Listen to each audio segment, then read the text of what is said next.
देखा कि आखिर क्राइम इतना क्यों है महिलाओं के विरुद्ध, तो उसमें कई सारे ऐसे मुकदमे थे जो फॉल्सली रिपोर्टेड थे। और वो मुकदमे मूल रूप से ज़मीनी विवाद थे या लैंड डिस्प्यूट्स थे या प्रॉपर्टी डिस्प्यूट्स थे या पारिवारिक विवाद थे।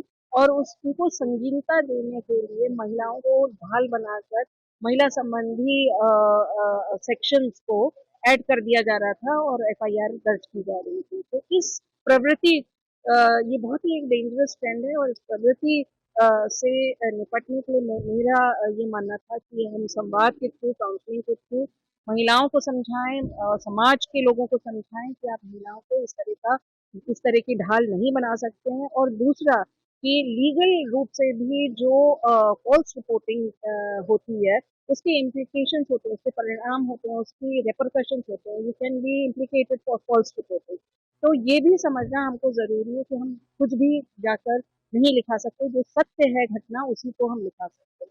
तीसरा जो बिंदु था, मैंने देखा कि 363-66 के केसेस ये काफ़ी हद तक की होते थे। और आए दिन ये सुनने में मिलता था कि एक लड़की मतलब अपहरण हो गया या एक महिला का अपहरण हो गया या लड़की का अपहरण हो गया।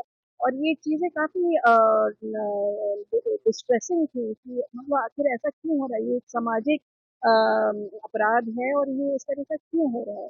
तो इसको जब खोजा और इसमें अध्ययन किया तो पाया कि ये ग्रामीण क्षेत्रों में ज़्यादा हो रहा है, जहाँ पर बच्ची और बच्चियों और बच्चों को माता-पिता से संवाद करने का उतना अवसर प्राप्त नहीं।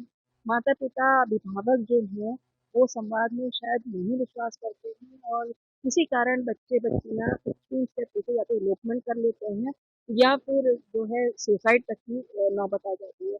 तो ऐसी स्थिति में बहुत ज़रूरी है कि हम न केवल अपनी बच्चियों को, बच्चों को और उनके अभिभावकों को यानी कि पेरेंट्स को, माता-पिता को भी समझाएँ और उनको संवाद के प्रति प्रेरित करें, ताकि जो भी उनके मन की स्थिति है, मनःस्थिति है, वो अपने पेरेंट्स से वो बता सकें, पेरेंट्स उनको समझा सकें, उनका क्या दायरा है ताकि वो ये इन्फेक्शन से बच सकें, इसके बारे में वो उनको एजुकेट कर सकें। तो जब तक कि हम पेरेंट्स को नहीं एजुकेट करेंगे, वो अपने बच्चों को नहीं कर पाएँगे और हम सभी कम्युनिटी के सभी अंगों को इसीलिए हम टारगेट कर रहे हैं। इस संबंध में मैंने अपने आईजी आगरा रेंज से बात की और डीआईजी अलीगढ़ रेंज से बात की और मैंने बताया कि मेरे मन में इस तरह का है एक भाव और एक इस तरह का एक वो चल रहा है मेरे दिमाग में कि इसको किस तरह से निपटाया जाए या इससे हम किस तरह से आगे प्रोसीड करें।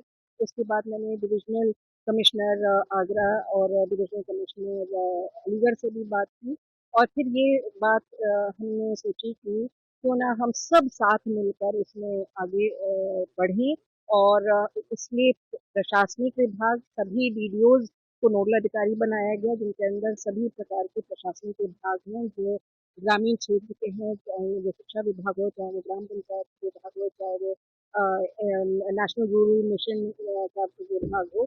तो सभी विभाग जो डीडीओ होते हैं उनको नोडल अधिकारी बनाया गया है। इधर हमारे सारे पुलिस अधीक्षक और उनके जो एडिशनल एसपीज हैं उनको नोडल ऑफिसर बनाया गया और महिला हेल्थ कांस्टेबल तक की और वहाँ पर सेल्फ हेल्प ग्रुप तक की, एसएचजीज तक की, आंगनबाड़ी और यूनियन तक की, इन सबको जोड़ा गया है। इसके साथ साथ जो नॉन गवर्नमेंटल ऑर्गेनाइजेशन है, 13 नॉन गवर्नमेंटल ऑर्गेनाइजेशन जिनकी हमने परफॉर्मेंस पहले स्टडी की और उनको समझा कि उनकी क्या परफॉर्मेंस है, किस तरह से वो काम कर रहे हैं और जब हम उनके काम से संतुष्ट थे तो उनको भी जोड़ा। और इसी प्रकार से हमने 18 मनोवैज्ञानिकों को कुछ आगरा, कुछ अलीगढ़, कुछ फिरोजाबाद, कुछ मथुरा के जो यूनिवर्सिटी और कॉलेजेस हैं उनसे उन मनोवैज्ञानिकों को वॉलंटरी बेसिस पे लिया और इस पूरे कार्यक्रम में सबको जोड़ते हुए यूनिसेफ हमारा सबसे बड़ा पार्टनर है। यूनिसेफ ने हमारे साथ मिलकर इसका एक कार्यक्रम रूपरेखा बनाई। क्योंकि मैं 10 नब्बे में रह चुकी हूँ तो मैं यूनिसेफ के साथ काम कर चुकी हूँ और मुझे आइडिया है कि यूनिसेफ किस तरह से इंटेंसिव आउटरीच करता है और उसी क्यू को लेते हुए मैंने यहाँ पर सोचा कि क्यों ना आगरा जोन में ये शुरू किया जाए ताकि हम इससे लाभान्वित हो सकें और क्राइम में रिडक्शन आए। और जो इस तरह का सामाजिक क्राइम है जो असल में वो क्राइम नहीं है, वो एक सामाजिक कुरीति मान लीजिए या सामाजिक डिफॉर्मिटी मान लीजिए, उस पर एक विजय पाने के लिए हम संवाद और काउंसलिंग का ये कैंपेन शुरू करें।